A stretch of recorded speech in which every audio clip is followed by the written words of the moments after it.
let's see. Ian and I met at a folk music concert, which we don't get to a lot anymore, but we have been in the folk scene together as observers, and we have been poets together.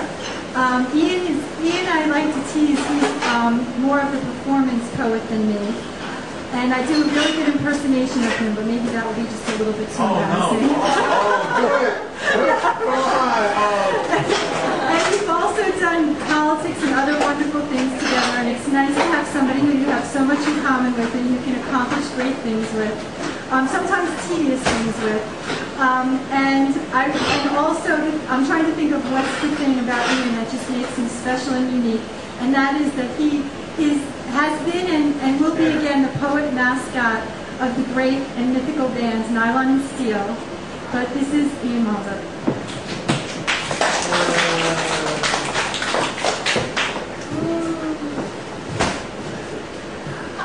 This is poem 1755 by Emily Dickinson. To make a prairie, it takes a clover and one bee. One clover and a bee and reverie. The reverie alone will do when bees are few. I said you pick up chicks that poem. Well, actually just bees are few these days. That's why I've been thinking about it a lot. Upon Nassau poets naming Maxwell Cordian Wheat Jr. as their laureate, 3 weeks ago, legislators hoped to confirm the self-promotion of Whitman and the nature essays of Thoreau.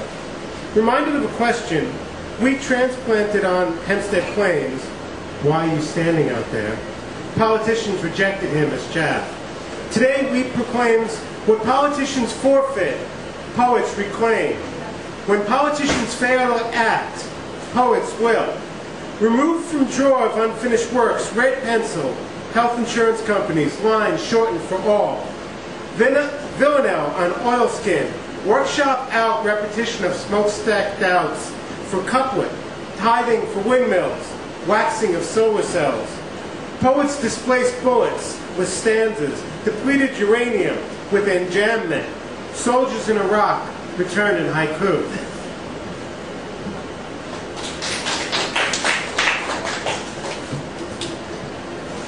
One kid reading.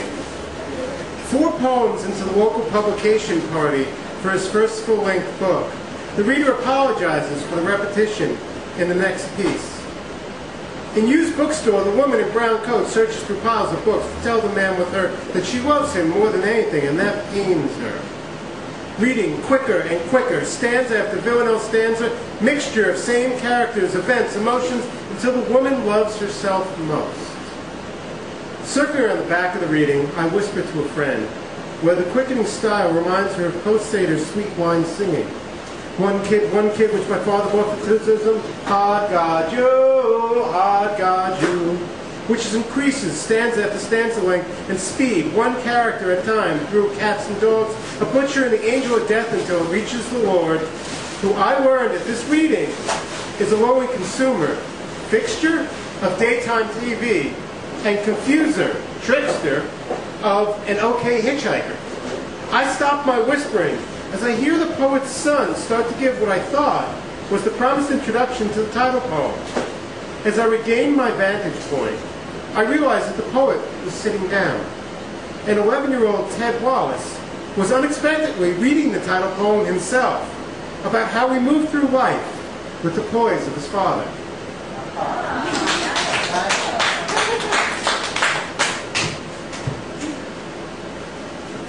Waves for Fritjof Capra.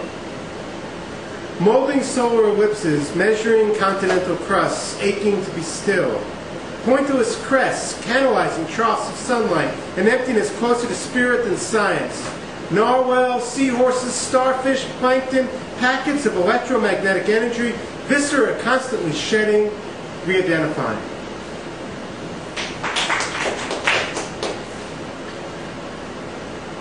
The history of ladders. On a summer day, Coupe descended the 9 ladders to see how the collective human consciousness had manifested itself on the internet. You see, the mystics and the philosophers have it all wrong, he explained. But how do you expect in one lifetime Yet all the prophets knew that seeking God is a child's game. The closer you approach, the farther away you get. On a fall day, Pompeius ascended the 9th ladder, walking 2 blocks away from home.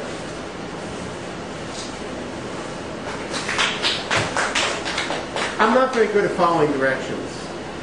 A local magazine had a contest to write a piece of fiction that ended with, when they got back to the turnaround, Hunter was excited. Yeah, now we'll get down to it. But instead, all they found was the same pant leg, the broken jar of peanut butter, and one soggy, dilapidated airplane ticket. Well, I never got to that ending, and I didn't really even get to the fiction. It ended up as a poem. Sometimes, when I get to bunches of words, they turn around into someone I know, like Jeremy Hunter Wilder, third nephew, third godson, named by 2 non-deadhead parents, but somehow will get excited to realize his name seems a pastiche of Robert Hunter, Jerry Garcia, R.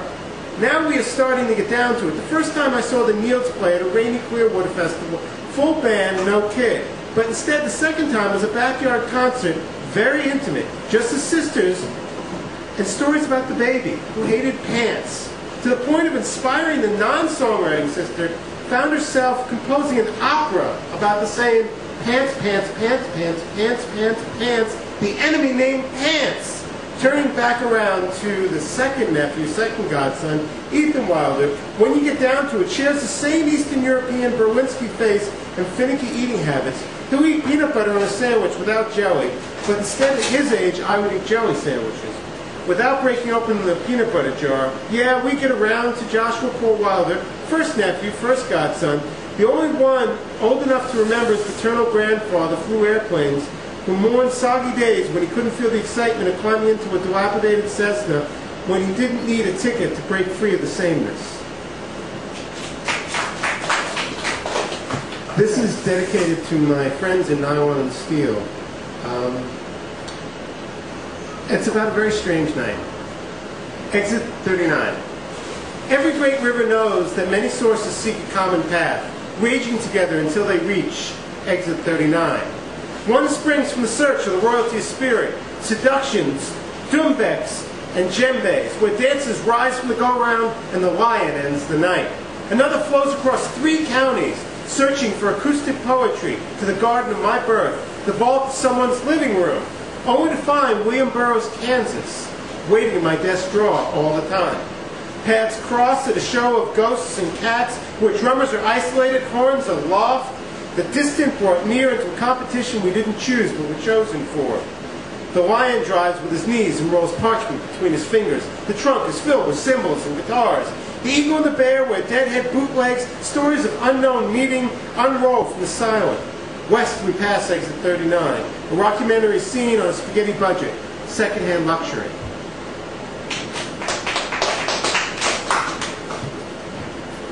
It seems to be a theme today. Icarus in urban dress.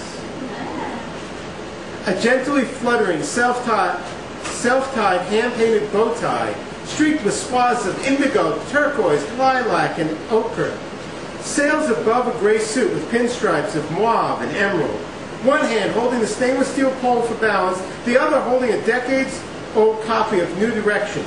Reading a translation of an epic poem by Jean Cocteau, while ears are plugged with Train's redefinition of My Favorite Things, rolling across cassette player wheels, perched just inside the door of the No. 1 Express, heading uptown from Chambers Street Station to the Mid-Island multi-story Penn Station Terminal to catch the Long Island Railroad back to suburbia. If that poem sounds like nothing else, it was an homage to somebody who was in a poetry workshop with me, who wrote in the style that was there. Details to follow at 11. Creation.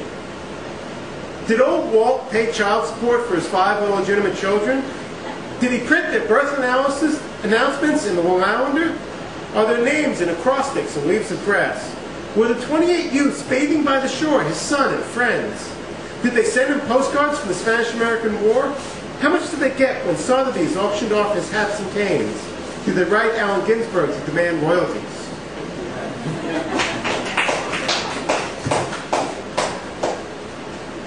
Yeah, there are themes that just seem to come up and up again today. Other people's furniture. The bed and couch we bought new. Some things just can't start with another's imprint on it. They both reflect us. The bed is utilitarian, me, with no frills to collect dust, both. For two asthmatics, the mattress even more, being hypoallergenic. Should the fights with UPS losing these in the mail go here? The couch, practically futon, matching our crunchy granola personas without the clunky futon frame, except for a wooden slat beneath where it folds into a spare floor bed that makes it fine for small children, my nephews, but not so good for full grown-ups, adult brother-in-laws or best friends. The reason we're here, though, is the IKEA wardrobe we just inherited from my 9-year-old nephew, so the desk will fit in his room. In our apartment, we also had to figure out where it went into our jigsaw of what our overflowing papers, clothes, and toiletries fit within. Do appliances count as new furniture? We would have had to add in the new fridge, replacing the chainsaw sound of the one that came with the apartment, reflecting us as its hyper energy star. Do I have to admit here that a good thing came from the Clinton years? Of course, the rest of the appliances and electronics came from elsewhere. The computer keyboard and screen are hand-me-downs from a Radio Shack wife in my office, the keyboard tray and printer with my dad's. Don't worry, there's not much more to these electronics, since I love to shock people as recounting no microwaves and no TV, all of which I am thankful for when daylight savings time rolls around. Sameness, that smug feeling when a fellow city dweller told me of his car repair bills and my former city dweller self had no car. I forgot to mention, the name on the instructions for the cabinet, for reassembling the cabinet, is POX. And one last one. X and O. Half a world away may think tonight's moon is blue, but it's more than just the time of season or something in the air. It's my gateway. XO. Hugs and kisses. UXO. Unexploded ordnance. Cluster bombs littering a rock. My tax dollars. My life. My blood. An above-ground mine waiting to be picked up by a 14-year-old shepherd. And the U.S. government, my government, I, won't pay his mother the $3,000 she asked for taking the light from his eyes. A friend died today. Cancer. Terminal. We were both Year of the Snake. She arrived one cycle before me. Local smokestacks blanketed her neighborhood with what the eyes couldn't see. In the end, telephone messages left, emails sent. She didn't want to see anyone. No last hugs and kisses.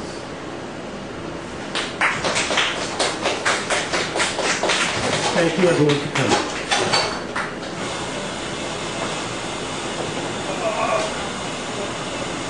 Thanks Ian. Thank you all the Wild Side Media folks for coming out to Long Island, which I guess we're actually still on. We're going to take a break, and in a little over half an hour, I'll have our final of our 8 presses from the weekend. Bowery books. We're going to have readers from the Bowery Women Poems Anthology. Thanks.